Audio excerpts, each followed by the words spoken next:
decades of 1960 through 1979. And we're going to start with 1960. I'm going to call this series Going Through the Decades with Fashion, Film, and Horror. I'm Ashley, those of you that are new here, and I have a love for not only 60s and 70s fashion, but also too, I love horror movies, and especially in those decades.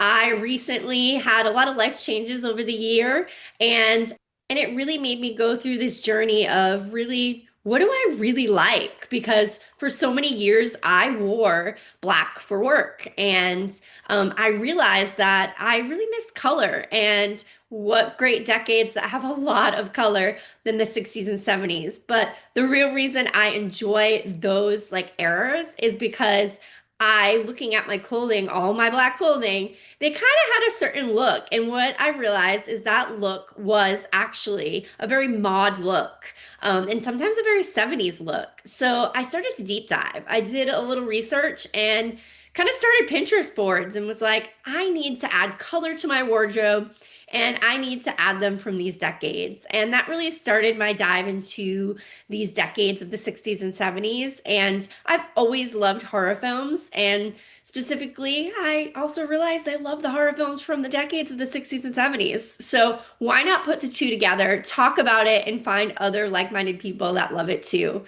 So I would love to hear your comments below. What else do you want to see? But also too, what do you love about these decades? Do you love the fashion, horror movies, or just films in general?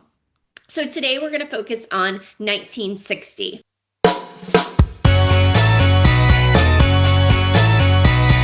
Welcome to the 1960s and the fashion. So let's talk about the fashion, the trends, and also some style icons from that year. The Youthquake kind of took the style of the polished 50s and really started to change and set the tone for the 60s. This is where that very polished look turned into a little bit more of a youthful look. And also, too, started the trend of fast fashion. People were still wearing longer skirts and shirts like this.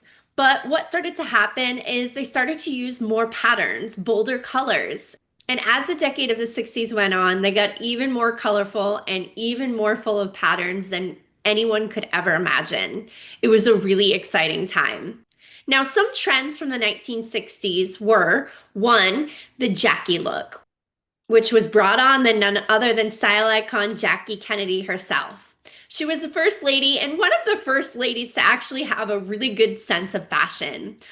From her pillbox hats to her suit jackets that were cropped and usually matching her skirt, she really set the tone for fashion in the 1960s. People were emulating her, and still to this day, she's looked on as a style icon like no other.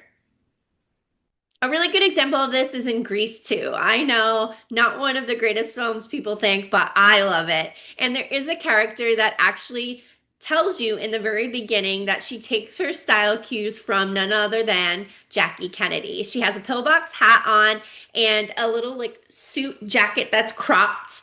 And it really just shows how much of a powerhouse in fashion she really was. The next trend that was really popular was the shift dress, which is still popular to this day. It came in many different bold colors and also patterns and was a really comfortable dress. And this is where fashion really started to change. In the 50s, everything was sometimes uncomfortable for a woman to wear. There were a lot of girdles involved and also corsets. Plus, some of those outfits really weren't conducive to activities.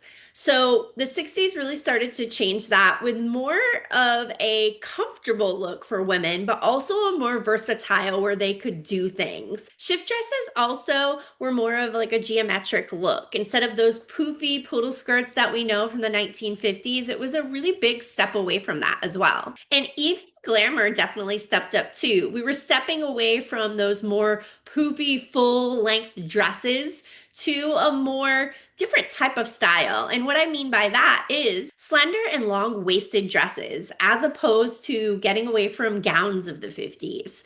So we're looking at, again, something a little bit more comfortable and also just a little bit less extra, less I'm going out to a ballroom dance. It was a little bit more laid back, and that's really where the 60s were heading. As for accessories that were really big, you had kitten heels, which were great because they weren't too tall, and also they were great because a lot of people could walk in them, as opposed to stilettos, which were also popular, great for giving you a little bit of height, but they may not be the most comfortable shoes. You also had a lot of wear of gloves. This was something that was really big in 1960. So gloves with outfits, not only just for winter time, but evening wear as well. Now let's talk hair. Beehives and also bouffants were very popular. Beehives were styles done by backcombing your hair and then making it as big as possible. A lot of the time, the women in 1960 were wearing wigs to create a really high beehive effect. And also, too, the bouffant was a little bit easier to create without a wig. And you can see that showcased in a lot of different musicians in this era, as well as actresses. Now, with makeup, it was more of a matte face look, but what started to come into play is winged liner and also false lashes. Still, that red lip was popular from the 50s, but you're seeing now the addition of that winged liner to add a little extra flair and false lashes. Now, false lashes become really big in the 1960s, as you'll see as we go through the decade. It was something that really was a staple of this time. Some style icons of 1960 were, we talked about her before, Jackie Kennedy. And someone people looked up to not just because she was the first lady, but because of her impeccable style. And what really stood out was that she did something different that we had never seen from a first lady. First ladies were really that background piece. They didn't wear a lot of color and didn't really have a sense of fashion before we saw the likes of Jackie Kennedy. We saw outfits that were, yes, definitely polished and put together, but she wore shorter skirts and suit jackets that were cropped that matched, and she always had a matching pillbox hat. She really set the tone for the decade, but also for women everywhere in our country. Another style icon that a lot of people know and love is Audrey Hepburn. She was very sophisticated, but even sophisticated when she wore a pair of cigarette pants. Every single person really took note of Audrey Hepburn and her style. Her hair was also iconic. Now, my favorites from this decade were not number one, the cat eye. That's something that I do in my everyday look, and I absolutely love it because it opens your eyes up and elongates, and also false lashes. I love to use false lashes not only because they're just fun and you can obviously get different like styles of false lashes, but I really think that, again, they draw attention to the eyes. And the 60s was really about drawing attention to the eyes, less on the lips. And we started to see that in 1960. Now let's talk about the horror films of 1960, the standout ones. Now, 1960, the film started to move away from the horror of the past. So think the monsters, Universal monsters. This was what the horror industry really was the monsters. When people thought about horror, they thought about Frankenstein, Dracula. And in the 60s, we moved into more suspense, more thrilling adventures with horror, and a little bit more on the side of realism, not these monsters that you saw on the screen, but of things that could maybe happen. And this is where Alfred Hitchcock really came into play. He was a big kind of player in the 60s of horror. So let's take a look at some of, I consider, the best horror in 1960. Of course, we got to kick it off with Psycho by Alfred Hitchcock. This film redefined horror with its shocking violence and focus on a human monster, not the monsters that we knew of the past like Frankenstein. This monster was Norman Bates. And this movie really did kind of set that tone. It showed a little gore.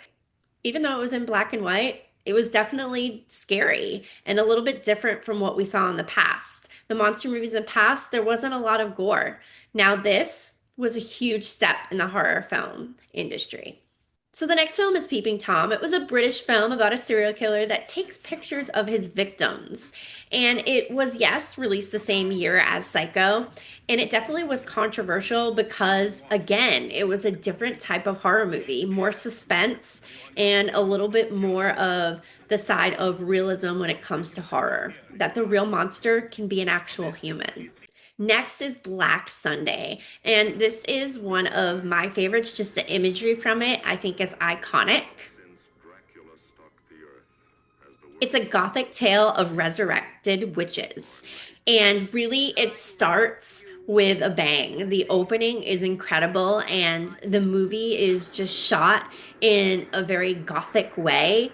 If you haven't seen that one, I absolutely would say go and look at it. Go and try to find it on a streaming network. And it definitely is going to be one of the films that we go over in my horror film and fashion series. Last but not least is Eyes Without a Face. And this one was one that I actually saw randomly. It was just, I was kind of scrolling through my streaming service and I found it and I was like, this looks interesting. And it really is that iconic image that if you've ever seen the film of the woman that is the lead character. It is a French film about a surgeon trying to graft a new face onto his daughter. And it goes through just the daughter herself, what she's going through, and what she wears on her face until he can do what he needs to do to help her is the scariest part. Again, it goes back to we stepped away from those monsters of the 50s into a monster could be an actual just human being. And this movie is a little bit of more of a psychological thriller, and it definitely is something that you need to see if you have not seen it. A really classic of the 1960s. So overall, 1960 was a great year, not only for fashion, taking it and transitioning it from the polished 50s look into a more youthquake look, but also the horror, going from those classic Universal monster movies into a more suspenseful, that the actual monster may be a human type of horror movie. Next, we're going to take a look at 1961. So we'll see you next week for our series on the decades, horror movies, and fashion. And don't forget, make sure to like, subscribe, and share, and we will see you next time.